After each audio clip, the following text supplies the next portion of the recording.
السلام علیکم ورحمۃ اللہ وبرکاتہ۔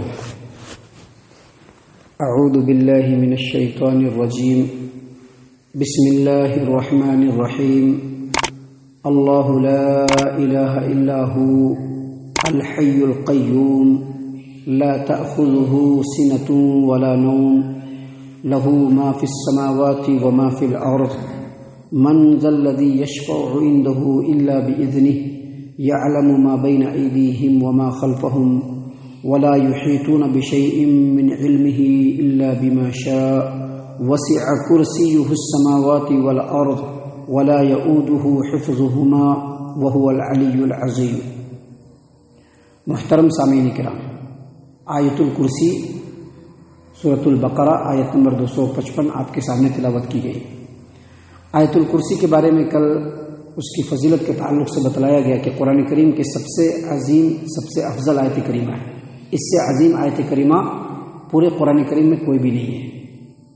اور یہ جو آیت کریمہ ہے، اگر اس کو بندہ سوتے وقت بستر پر آ کر کے اس کو اگر پڑھ لیتا ہے تو صبح تک اللہ تبارک و تعالیٰ صبح تک کا مطلب سورج نکلنے تک نہیں، صبح تک کا مطلب فجر کی اذان ہونے تک، کیونکہ فجر کی اذان ہونے کے بعد بھی اگر آدمی سویا ہوا ہے تو پھر وہ شیطان کے انڈر میں چلا جاتا ہے۔ وہ فجر کی اذان ہو گئی، اس کے باوجود سویا ہوا ہے، نماز پڑھنے کا ارادہ نہیں ہے اور سویا ہوا ہے، تو پھر وہ آدمی اللہ کے ذمے میں نہیں ہوتا ہے، شیطان کے ذمے میں چلا جاتا ہے۔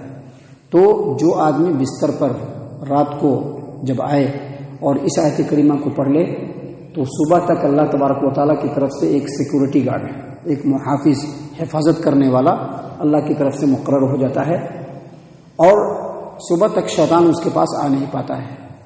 سامعین کرام، اس سے یہ بھی پتہ چلتا ہے کہ اگر آدمی نماز پڑھنے کا ارادہ رکھتا ہے اور وہ دل میں مکمل نیت رکھتا ہے کہ ہم نماز پڑھیں گے، اور اس صورت کو اگر پڑھ لیتا ہے تو اللہ کی طرف سے حفاظت کرنے والا اس کی حفاظت کرتا ہے اور شیطان اس کو آ کر کے بہکا نہیں سکے گا، اور پھر وہ اٹھ کر کے آسانی سے نماز بھی پڑھ سکے گا۔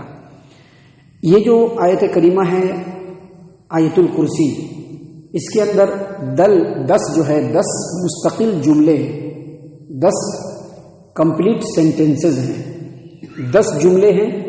10 جملوں میں زبردست تعلیم توحید کی اللہ تبارک و تعالیٰ نے دی ہے۔ اس آیت کریمہ کے اندر اللہ تبارک و تعالیٰ کی تعریف ہے، اللہ تبارک و تعالیٰ کا انٹروڈکشن ہے، اللہ تبارک و تعالیٰ کون ہے، کیا ہے، اللہ تبارک و تعالیٰ کا مقام کیا ہے، اللہ تبارک و تعالیٰ ہمارے لیے ہم کو ان کے لیے کس طرح سے رہنا چاہیے، ان تمام باتوں کو اللہ تبارک و تعالیٰ نے اس آیت کریمہ میں بتلایا ہے۔ دیکھیے، اللہ تبارک و تعالیٰ نے سب سے پہلے فرمایا، یہ پہلا جملہ ہے، اللہ لا الہ الا ہو۔ اللہ تبارک و تعالیٰ وہ ذات گرامی ہے کہ اس کے علاوہ کوئی عبادت کے لائق نہیں۔ مطلب یہ کہ اس جملے کے ذریعے سے اللہ تبارک و تعالیٰ لوگوں کو یہ پیغام دے رہا ہے، خبر دے رہا ہے، بتلا رہا ہے، سمجھا رہا ہے کہ جو اللہ ہے، اللہ کے علاوہ کوئی عبادت کے لائق نہیں۔ اللہ تبارک و تعالیٰ ہی برحق اور سچا معبود ہے، اللہ کے علاوہ کوئی عبادت کے لائق نہیں۔ مطلب کیا ہوا؟ مطلب یہ ہوا کہ اس روئے زمین پر جتنے بھی مخلوقات ہیں اس کا اصل اور سچا معبود صرف اللہ تبارک و تعالیٰ ہے، اللہ کے علاوہ کوئی معبود نہیں۔ اللہ کے علاوہ جن کی لوگ پوجا کرتے ہیں، جو انسان ہے اللہ کی چھوڑ کر کے جن کی عبادت کرتے ہیں، اب چاہے مٹی پتھر کے بتوں کی عبادت کریں، چاہے قبر میں لیٹے ہوئے مزاری بابا جو ہوتے ہیں ان کی عبادت کریں، ان کے سامنے جھکیں، یا پھر فرشتوں، جنوں، شیطانوں کی عبادت کریں، یا پھر سورج، چاند، ستارے، پتھر، درخت، جس چیز کی بھی عبادت کرتے ہیں وہ معبود نہیں ہے، وہ جھوٹا معبود ہے، اس کو زبردستی معبود بنایا گیا ہے۔ اللہ لا الہ الا ہو، اللہ تبارک و تعالیٰ ہی برحق اور سچا معبود ہے، اللہ کے علاوہ کوئی عبادت کے لائق نہیں۔ پہلے جملے میں اللہ تبارک و تعالیٰ نے اسی بات کو بیان فرمایا۔ اس کے بعد جو دوسرا جملہ ہے اس میں اللہ تبارک و تعالیٰ نے دوسرے سینٹنس میں اللہ تبارک و تعالیٰ نے خود اپنا انٹروڈکشن دیا۔ کیا دیا؟ الحی القیوم، اللہ تبارک و تعالی حی ہے اور قیوم ہے۔ حی کہتے ہیں وہ ذات جو زندہ ہے، ہمیشہ زندہ رہے گا، جو زندہ ہے ہمیشہ زندہ رہے گا۔ اور قیوم کہتے ہیں اس ذات کو جو خود بھی زندہ ہو، خود بھی بالکل الرٹ ہو اور پورے کائنات کو سنبھالے ہوا ہو، پورے کائنات کو سنبھالے ہوا۔ اس لیے ہے نا عبد القیوم، اس کو قیوم نہیں بولنا چاہیے۔ ہمارے یہاں لوگ اس کو قیوم قیوم کہتے رہتے ہیں، قیوم قیوم۔ اب وہ خود اپنے نام کے ساتھ سید قیوم لکھے ہوا ہے، وہ قیوم نہیں ہو سکتا ہے، وہ عبد القیوم ہے، اس کو عبد القیوم بولنا چاہیے۔ اگر کوئی اس کو قیوم بولتا ہے اس کو اپنی اصلاح کرنی چاہیے، جان بوجھ کر کے بولتا ہے وہ شرک کرنے والا ہے۔ تو اللہ تبارک و تعالیٰ نے یہاں پر اپنی صفت بیان کی، الحی القیوم۔ اللہ تبارک و تعالیٰ حی ہے یعنی زندہ ہے، ہمیشہ زندہ رہے گا۔ قیوم ہے یعنی وہ خود بھی زندہ ہے، پورے کائنات کے اندر تمام موجودات، تمام چیزوں کو سنبھالنے والا ہے، اور سب سے بے نیاز بھی ہے، اس کو کسی کی ضرورت نہیں ہے، اس کو کسی کی ضرورت نہیں ہے۔ لیکن جو مخلوقات ہیں کائنات کے اندر، جو بھی موجودات ہیں کائنات کے اندر، وہ اللہ تبارک و تعالیٰ کے حکم کے بغیر قائم نہیں رہ سکتی۔ یہ آسمان جو ٹکا ہوا ہے اللہ کے حکم سے، آسمان کے اندر جو ستارے جھلمل نظر آتے ہیں وہ اللہ کے حکم سے ٹکے ہوئے ہیں۔ ابھی تھوڑی دیر کے بعد سورج نکل جائے گا، وہ سورج بھی اللہ کے حکم سے ہے۔ کائنات کا ذرہ ذرہ اللہ تبارک و تعالیٰ کے حکم سے قائم ہے، حتیٰ کہ ہم لوگ جو ابھی بیٹھے ہوئے ہیں، ہماری سانس جو اندر جا رہی ہے اور پھر جو نکل رہی ہے اس کو اللہ ہی قائم کیا ہوا ہے۔ اللہ تعالیٰ نے قرآن کریم کے اندر واضح طور پر سورۃ الروم آیت نمبر 25 میں بیان فرمایا، وَمِنْ آیَاتِهِ أَن تَقُومَ السَّمَاءُ وَالْأَرْضُ، وَمِنْ آیَاتِهِ أَن تَقُومَ السَّمَاءُ وَالْأَرْضُ بِأَمْرِهِ، اللہ تبارک و تعالیٰ کی نشانیوں میں سے ہے کہ آسمان اور زمین اور جو کچھ بھی ہے وہ سب اس کے حکم سے بالکل قائم ہے۔ اللہ جب تک حکم رکھے گا، جب تک قائم رہے گا، اللہ کہے گا ختم، سارا ختم۔ اسی کو کہتے ہیں حی اور القیوم، زندہ ہے اور پورے کائنات کو سنبھالے ہوا ہے۔ محترم سامعین اکرام، آگے اللہ تبارک و تعالیٰ نے فرمایا، یہ تیسرا جملہ ہے، تیسرا سینٹنس ہے، لا تأخذہ سنۃ ولا نوم۔ اللہ تبارک و تعالیٰ کو اونگ نہیں آتی ہے اور اللہ تبارک و تعالیٰ کو نیند بھی نہیں آتی ہے۔ ابھی ہمیں نیند آتی ہے نا، اللہ کو نیند نہیں آتی ہے۔ ابھی مرا ہوا جو بابا ہے جس کے مزار پہ جا کے لوگ پھول چادر فلاں چلا چڑھاتے ہیں، مرادیں مانگتے ہیں، وہ تو بابا مرا ہوا ہے، سونا بھی بہت دور کی بات ہے، وہ تو مر گیا ہے۔ اللہ تبارک و تعالیٰ کو اونگ بھی نہیں آتی ہے اور نیند بھی نہیں آتی ہے۔ لا تأخذہ سنۃ، نہ کوئی غفلت ہے اس کے اندر، نہ کوئی تقصیر ہے، نہ کوئی کمی ہے، نہ کوئی نقص ہے۔ مخلوقات کے بارے میں اس کو کوئی ذہول نہیں ہو سکتا ہے، مخلوقات کے بارے میں وہ کچھ بھی بھول نہیں سکتا ہے، کچھ بھی نہیں بھول سکتا ہے۔ تمام جاندار کے کام کی وہ ہر وقت نگرانی کر رہا ہے۔ پوری کائنات خواب خرگوش میں سوئی ہوتی ہے تو اللہ تبارک و تعالیٰ اس کی نگرانی کر رہا ہوتا ہے۔ کون کب سو رہا ہے اس کی روح کو قبض کر لیتا ہے، کس وقت جگنے والا ہے اس کی روح کو لوٹا دیتا ہے۔ یہ سب اللہ تبارک و تعالیٰ کا۔ لا تأخذہ سنۃ، کوئی چیز اس کے علم سے بالکل باہر نہیں ہے، کسی چیز سے وہ غافل نہیں ہے۔ لا تأخذہ سنۃ، اس کو اونگ بھی نہیں آتی ہے، ولا نوم، اور اس کو نیند بھی نہیں آتی، جو اونگ سے بڑھ کر کے۔ اونگنا تو ہلکا پھلکا ہے، اونگ سے بڑھ کر کے کیا ہوتا ہے؟ نیند۔ اس کو نیند بھی نہیں ہے۔ محترم سامعین اکرام، اللہ کے رسول صلی اللہ علیہ وسلم کی حدیث ہے، صحیح البخاری، صحیح مسلم کتاب الایمان حدیث نمبر 179، صحیح ابن حبان کتاب الایمان، سنن ابن ماجہ کے مقدمے کے اندر ابو موسیٰ اشعری رضی اللہ عنہ کی روایت ہے۔ وہ کہتے ہیں کہ نبی صلی اللہ علیہ وسلم ہمارے درمیان کھڑے ہو کر کے 4 باتیں بیان کی۔ وہ 4 باتیں کیا ہے؟ اللہ کے رسول صلی اللہ علیہ وسلم نے فرمایا ان اللہ عز وجل لا ینام ولا ينبغي له ان ينام، اللہ تبارک و تعالیٰ سوتا نہیں ہے اور سونا اس کے شایان شان بھی نہیں ہے۔ ابھی جو بہت سارے جو معبودان کے بارے میں لوگ بولتے ہیں سو گیا، آرام کر رہا ہے، یہ سب ایسی بات نہیں۔ اللہ تبارک و تعالیٰ ہر نقص سے، ہر عیب سے پاک ہے۔ کہا ان اللہ عز وجل لا ینام، اللہ تبارک و تعالیٰ سوتے نہیں ہے، ولا ينبغي له ان ينام، اور ان کے شایان شان بھی نہیں ہے کہ وہ سوئے۔ یخفض القسط ویرفعہ، میزان کا جو ترازو ہے نا جس میں اعمال تولے جائیں گے اس کو جھکاتا رہتا ہے، اٹھاتا رہتا ہے۔ یرفع الیہ عمل اللیل قبل عمل النہار وعمل النہار قبل عمل اللیل، رات کا جو اعمال، رات کے جو اعمال ہوتے ہیں بندوں کے، بندے جو رات میں اعمال کرتے ہیں اچھے یا برے جو بھی ہو، دن کے عمل سے پہلے پہلے وہ اللہ کی طرف اٹھا کر کے لے جائے جاتے ہیں، اور پھر دن کے اعمال رات کے اعمال سے پہلے پہلے اٹھا کر کے اللہ کے بارگاہ میں پہنچا دیے جاتے ہیں۔ محترم سامعین کرام، اس کے بعد اللہ کے رسول صلی اللہ علیہ وسلم نے فرمایا حجابہ النور، اللہ تبارک و تعالیٰ نے جو اپنے سامنے حجاب رکھا ہے وہ نور کا ہے، اور ایک روایت میں کہ حجابہ النار، ان کے سامنے جو حجاب ہے وہ آگ کا ہے۔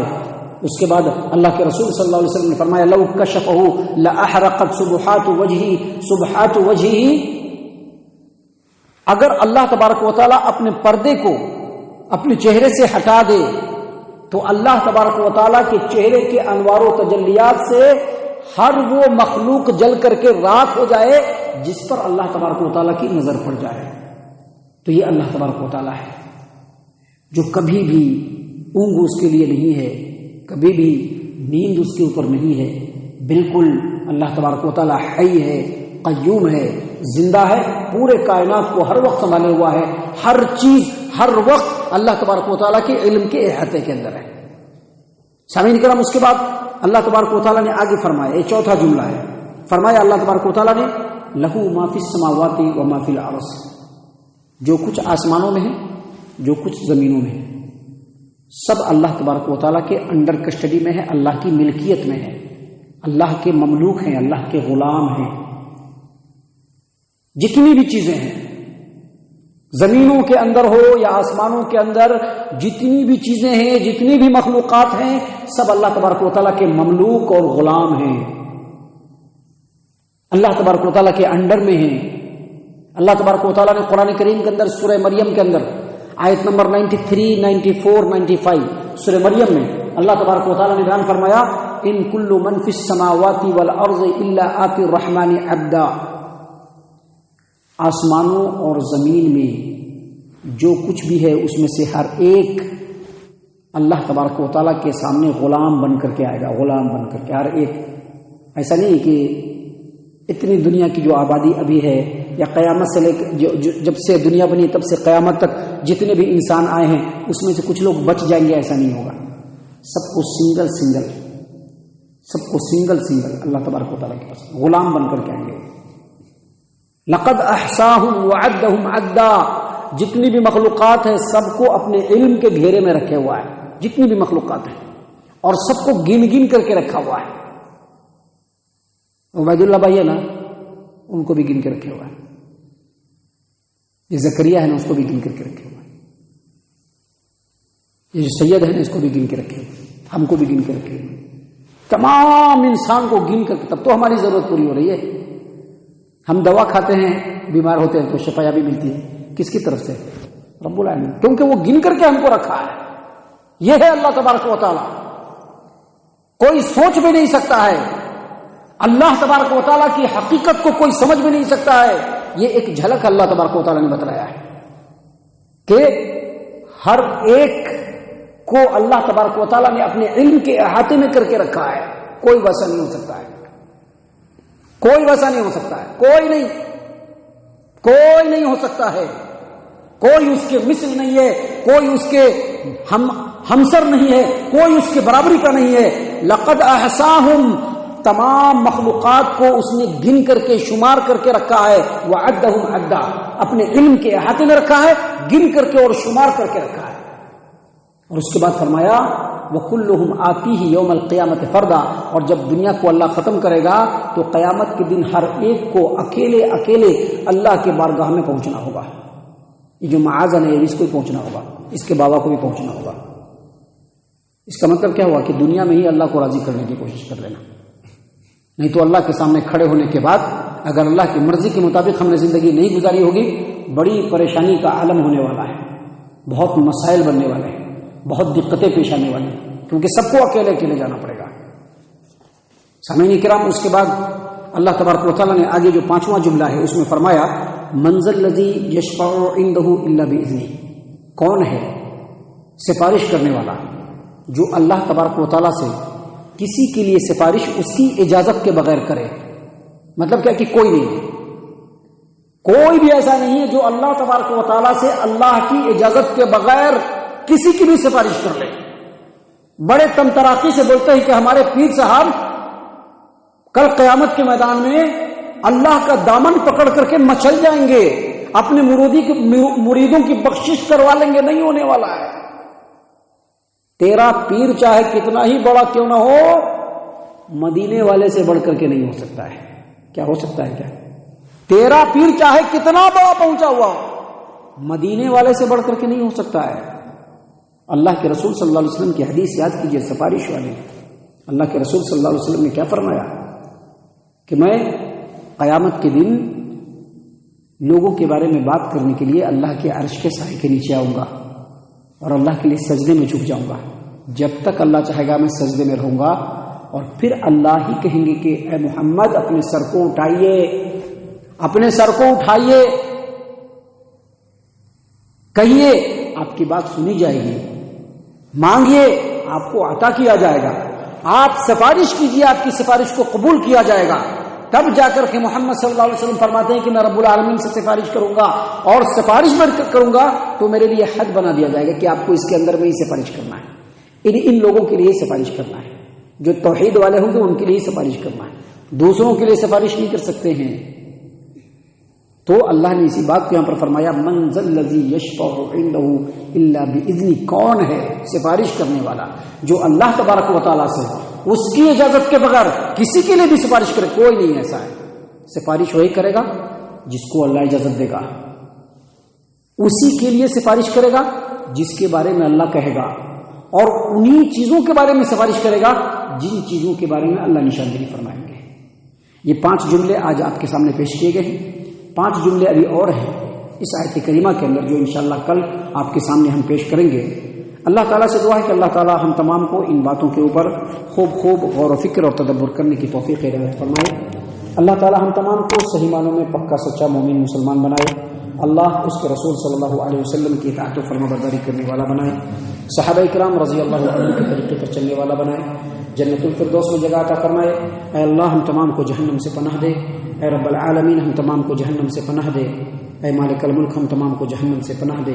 آمین یا رب العالمین. وما علینا الا البلاغ.